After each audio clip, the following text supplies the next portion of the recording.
From MontanaSports.com, this is MTN Sports Extra. Hello and welcome to another edition of Saturday Night Sports Extra presented by the Montana Television Network. Thanks for joining us. Now we begin in the Big Sky Conference where the next 3 weeks will be pivotal for the teams in the hunt for a league title. In Missoula, number 7 Montana hosts number 4 UC Davis. And in Bozeman, number 2 Montana State hosting the always dangerous Sacramento State Hornets. MTN's Scott Breen leads us off with highlights from Bobcat Stadium. Montana State has its best football start in program history. How about 10 straight wins to start the season? Let's show you how it happened this afternoon against Sacramento State. Beautiful day in Bozeman. Opening drive, Bobcats in their home blues. Receiver, Ty McCullough, working on his rushing yards. Jet sweep with the blockers, and look at the speed. 7-0 MSU, just like that. Next possession, if the run works, let's stick with it. Malott keeps it this time. Around the right corner, 14-0 Bobcats. Ahead to the second now, Julius Davis made his return from injury last week. Here's his first touchdown of the season as he gets in. Late first half, do they want to go to the air? No. Malott keeps it around the other corner this time. He's into the end zone. Hop, skip, and a jump. Seconds left now in the half. Sacramento State just trying to get on the board. But look at this. John Johnson steps in and picks it off. The 4th time this season MSU has shut out an opponent in the first half. Early third quarter, Bobcats are literally running over teams this season. They lead the FCS in rushing yards. Adam Jones just short of the end zone, but the Bobcats with over 500 rushing yards today. The historic season continues for MSU. Scott Breen, MTN Sports. Montana State just continuing to do what they do best for the top rushing team in the Big Sky. And, you know, Ty, you saw Adam Jones right there. I mean, just unbelievable numbers. Grace said it, 159 on the ground, 32 yards per carry, but you're getting it from other guys as well, like Ty McCullough on the sweep. Yeah, listen, as a defense, if you give up 250 yards rushing, that's backbreaking. You give up over 500, that's soul-taking, and that's exactly what the Cats did today. They took souls. I thought they were excellent on the ground, as they've always been. And then I thought the defense, for maybe having probably their worst game last week, I thought they responded beautifully and played an excellent game defensively. And again, just watching Adam Jones, and again, the versatility with that running attack. You saw Julius Davis right here. You got Adam Jones. You got Scott Trey Humphrey. I mean, they're so dangerous. And you can't forget about Tommy Malott as well in that running attack. No, I mean, that's the icing on the cake. You've got this stable of running backs that are amazing. And, oh, by the way, the quarterback's maybe the best runner of all of them. It's nuts, man. Malott's so dangerous when he gets on the perimeter. Okay, defensively, you highlighted a second ago, 255 yards total allowed by this Bobcat defense today against a Sac State team who has shown they can throw the ball and put up points. Yeah, this outfit was scoring over 30 points a game, Ben. I mean, I thought Coach Daly had an excellent game plan. I thought it was executed to perfection. They did not give up a score until late, and frankly, I think every person on the field at that time was a backup in some regard, you know. So they've done a great job all year. They really have. They're incredibly dominant at home, which we saw again today. We both know they will 1,000% have their work cut out for them next week against a very good UC Davis. No question about that. 9.5 yards per play for Montana State today. 607 total yards. Not even reaching the century mark in passing yards, but really you didn't really need that with the amount of yards they put up on the ground today. But like you mentioned, that defense for Montana State, they're in for an even bigger test a week from tonight down in Davis when you got guys like Lan Larison, the preseason offensive player of the year. Miles Hastings is one of the best quarterbacks in the Big Sky. That's a big challenge for Brent Vigen in this bunch. Can't wait to get home tonight and watch them against the Grizzlies in Washington Grizzlies Stadium. I think we're going to learn a lot tonight. And any way you cut it, the 3 best teams are playing each other in the last 3 weeks of the season. It's awesome. Kyle Hansen here on a beautiful evening here in Missoula, Montana at Washington Grizzlies Stadium. And as you can hear, the atmosphere around me is absolutely off the hook as the top 8 matchup between UC Davis and Montana is officially here. All the talk is over, so let's see who came out on top on this huge Big Sky Conference game. Grizzlies on their opening drive, and it's Logan Fife finding a hole, and he scrambles for a huge chunk of yardage. And that sets up the Grizzlies well for the first score of the game. Fife drops back, and he finds who else but Junior Bergen wide open in the end zone for a 23-yard touchdown, and Montana takes the early 7-0 lead. But Davis has the response, though, on the next drive as Miles Hastings pitches it to Trent Tompkins. He quiets the crowd and ties this one up at 7-all. Second quarter now, Davis driving deep into UM territory, but the Grizzlies hold firm and use some help from the crowd noise to keep Davis off balance, and the Aggies convert the 42-yard field goal here to take the 10-7 lead as Montana prevents any further damage. And that was your score late into the second quarter in this one. And for the rest of your coverage when this one concludes, head over to montanasports.com. Reporting in Missoula, Kyle Hansen, MTN Sports. Well, Carroll College remains the only team with an unblemished record in the Frontier Conference with a path to a league title. Runs through Dillon today, where fourth-ranked Montana Western looks to repeat as champs. MTN's Luke Shelton has your highlights. Hey everyone, Luke Shelton down here in Dillon where the Frontier Conference Championship hangs in the balance. Today, a top 15 matchup as number 4 Montana Western hosts number 14 Carroll College. Now the stakes are clear. If the Saints win, they're outright league champs.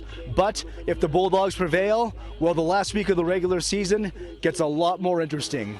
Let's get to those highlights. Saints ball first and a solid start for Western's defense as the Bulldogs force a quick 3-and-out. But now on the run, and here's Cameron Pruitt stripping Jake Humphrey. And there for the recovery and the touchdown is Braden Orlandi. And the Saints special teams racks up the first touchdown of the game.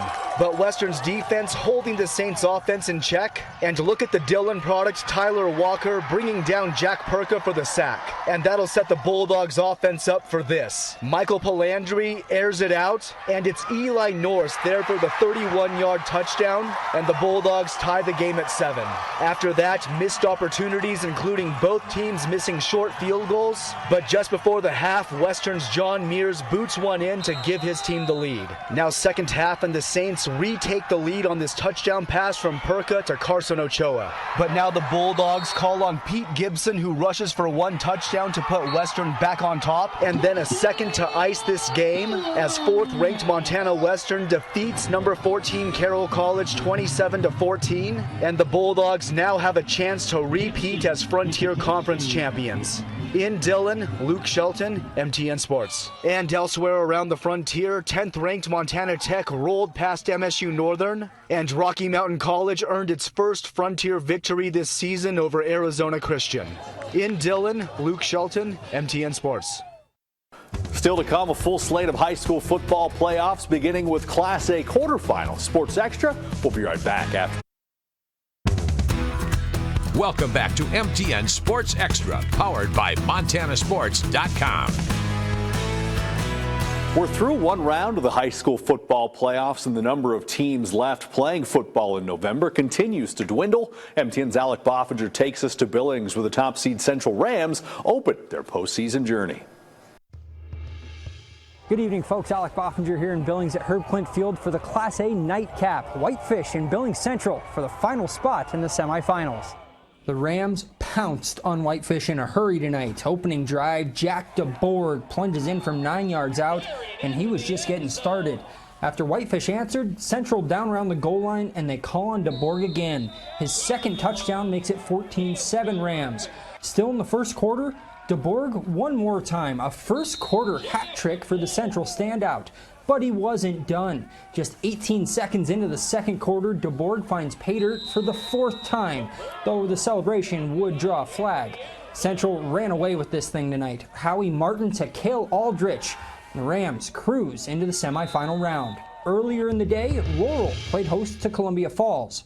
Long opening drive for Laurel, this on fourth down. Crew Hunter recovers the mishandled snap. Then he finds Isaiah Burt, a tremendous catch, taken down at the 1. Hunter would score on the next play.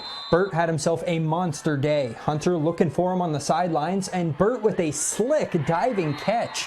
Next snap, Curtis Fox waltzes in from 10 yards out, 14-0 Locos. Opening minute of the third quarter, they strike on the big play. Hunter to Burt, and he outraces the defense for a 75-yard score. It's 28-0. Sioux Falls fought all the way back, though. This is Reggie Sapa scoring on the goal line, and the Wildcats have it down to a one-score game. Laurel trying to ice it late. Hunter going for the end zone, but Jory Hill picks it, and Sioux Falls has a chance at a 2-minute drill. But the Loco defense steps up, and who else? Burt with the game-sealing interception on the sideline as Laurel punches its ticket to the semis with a dramatic 35-28 win. Scores, highlights, and more at montanasports.com. Hey everyone, Luke Shelton down here in Dillon as the reigning Class A champion Dillon Beavers host Lewistown in the quarterfinals in a rematch of last year's semis. Let's get right to those highlights. And the Eagles eager to avenge that loss last November as first quarter, Madden Northline comes down with the INT and the freshman making the most of the moment as he turns it into a pick six. Lewistown jumps to a 7-0 lead. Dillon forced a punt and now here goes Brendan Fiskus as he rips off a massive run and he'll put his team in scoring position. Now on to the second quarter and it's the QB McKay Shobe finishing it off as Lewistown storms to a 14-0 lead. Dillon looking for an answer and there goes the Montana State commit Carter Kernow as he picks up a nice gain down the right sideline. But that drive ends in an interception and Beavers' next drive it's Andrew Kuhlman picking off the shovel pass and Lewistown's defense stifling the Beavers. It's simply the Eagles' night as Lewistown wins 21-13, knocks the defending champs out of the playoffs, and returns to the semifinals. In Dillon, Luke Shelton, MTN Sports. Class A's #1 overall seed Frenchtown now starting their playoff run as they host the 4 seed from the East in the Havre Blue Ponies. And it's Havre striking first. Griffin Terry fakes the handoff and then finds the man he faked it to in Tate Nelson as he scores from 15 yards out to make it 7-0. Second quarter now, Havre up 13-8, but Frenchtown grabs the lead just before halftime as Brody Hardy connects with Leighton Sear for their second touchdown connection of the first half, and Frenchtown leads 16-13 at halftime. Third quarter and it's the Bronx padding their lead as Cole Johnson takes the handoff on the reverse, goes up the sideline 48 yards as he outsprints the entire defense. No one's going to catch him, and that gives the Bronx a 23-13 lead. Havre with the response though as Terry pounds it in from 1 yard out to trim the lead to 23-19. Then later after the Blue Ponies forced a turnover on a punt, they cash it in and take the lead as Terry rolls to his right and hits Tegan Solomon for the 7-yard touchdown, and that makes it 26-23. On the ensuing kickoff, Frenchtown can't quite corral it, and Havre recovers it to keep the momentum, and just a few plays later, they make it worth it. As it's Terry again hitting Chris Bell for a 5-yard touchdown to make it a 10-point Blue Pony lead. But you can't make this up. The very next kickoff, it's Johnson again, and see ya. House call on the kickoff return to make it a 3-point game, as this one turned into a wild one down the stretch. But Havre, once again, has the response, and they lean on the legs of Nelson as he scores from 21 yards out to make it 40-30 Blue Ponies, and from there, Havre would hold on and complete the upset as the Blue Ponies make the trip to Frenchtown and take down the top-seeded Bronx 47-30 as Havre gets it done, and they're headed to the semifinal round. Reporting in Frenchtown, Kyle Hansen, MTN Sports. Still to come, we'll move to the lower classifications for the playoffs, including a rematch of one of the year's best 6-man games. Stay with us. Sports Extra. We'll be right back. Welcome back to MTN Sports Extra, powered by montanasports.com. It's hard to win back-to-back state titles in high school football, even harder to win 3 in a row. So it's dang near unprecedented that the Florence Carlton Falcons are in search of their 4th straight title. MTN's Derek Joseph has highlights from the Bitterroot Valley. Hey everyone, Derek Joseph here in Florence for a quarterfinal round matchup between Jefferson and Florence. It was Jefferson who came up on top the first time these two teams met this year, so let's see if history will repeat itself or if Florence can get their revenge. To start off, it was quarterback Tyler Zodi who connected with Luke's Oxart for the early lead. But Jefferson's fun would end there, as a few drives later for Florence, it's Isaac Bates who brings it in for Florence to tie the game at 7 apiece. Then at the end of the half, it's Bridger Alexander who walks in for the easy touchdown to give the Falcons their first lead. In the second half, Florence capitalized on Jefferson's mistakes when this fumbled snap was recovered by Alexander, and that set up Jake Schneider for the rushing touchdown. Then it's Alexander again in the fourth quarter who gets the ball on this long reception inside the 5-yard line and then gets it on the direct snap and loses his helmet in the process to cap off the drive with another touchdown. Florence cruised to victory with their second half dominant play, winning 35-14. And for the rest of the Class B playoffs, Florence will be playing Malta after they defeated Three Forks. Then Manhattan defeated Eureka and Red Lodge defeated Loyola to advance to the semifinal round. Reporting in Florence, I'm Derek Joseph, MTN Sports. Well, the playoff bracket will do what it does, as it has set up a top-5 clash here in the quarterfinals in Sand Coulee. Top-ranked Centerville welcomes in the 2 seed out of the North Division, Chester Joplin Inverness, in what is a Week 1 rematch. Miners start with the ball and don't take long to find points. Who else but Luke Kelly answering the house call to give his guys the early lead. Then the Hawks look to answer. Look at the shifty Levi Nelson get to the sidelines and rush for a big gain. CJI would punch it in from a yard out, and it's Levi's older brother Nate getting his guys on the board.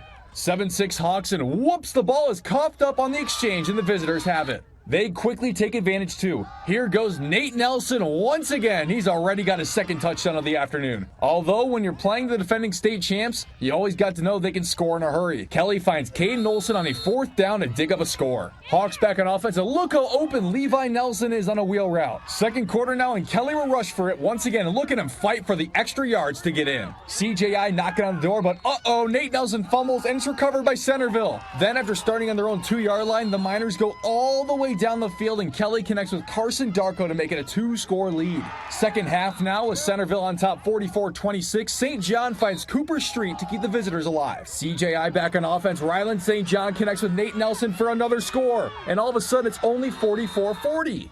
But in the end, Kelly seals the deal with this first down run, and Centerville moves on to the semifinals. Centerville's win moves it on to hit the road for Bridger next week, and Box Elder will host Hot Springs. In 8-man, Belt and Flint Creek move on to play each other, and Scobie with another upset of Fort Benton to go play Fairview. Will Charlton, MTN Sports. Still to come, we'll speak with the latest inductee into the National Cowboy Hall of Fame. One-on-one with the great Flint Rasmussen. That's when Sports Extra continues. Welcome back to MTN Sports Extra, powered by MontanaSports.com. Flint Rasmussen tonight received maybe the biggest honor of his world-class career, induction to the National Cowboy Hall of Fame in Oklahoma City. Here's an excerpt of his one-on-one conversation with our Scott Breen earlier this week.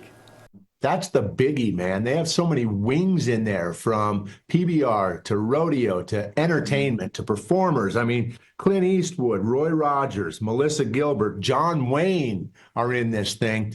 Where does this one rank for you? It's quite a thrill and a lot of appreciation. I mean, my whole family's going. The girls are coming down, and my mom and dad are flying from Shodo, and my 2 brothers and my sister. I'm very thankful that the National Rodeo Hall of Fame did this while everybody I care about is still around. Just started my career as a new clown. Biggest question surrounding this week is, will you actually wear face paint at the induction? I can honestly say I have not even thought about putting clown makeup on since the end of July 2023, my last performance in Big Sky, Montana. All right, I think the people really, truly at this stage of your career want to know what you're driving. Do you have a pickup, or after a lifetime of entertainment in face paint, are you more comfortable driving a clown car? Funny you should ask. I moved down to Fort Worth in my pickup and pulled a trailer, and 3 days ago, I traded it in on kind of an SUV. When Shelby and Paige pile in with me this weekend, it's going to be definitely a clown car. That's our time tonight for this edition of Sports Extra on a Saturday night. But remember, the conversation continues at MontanaSports.com. That's where you can find the full conversation with Flint Rasmussen, Cats and Grizz recaps, and updated high school football brackets, and so much more. Have a great weekend. We'll see you next week on Sports Extra.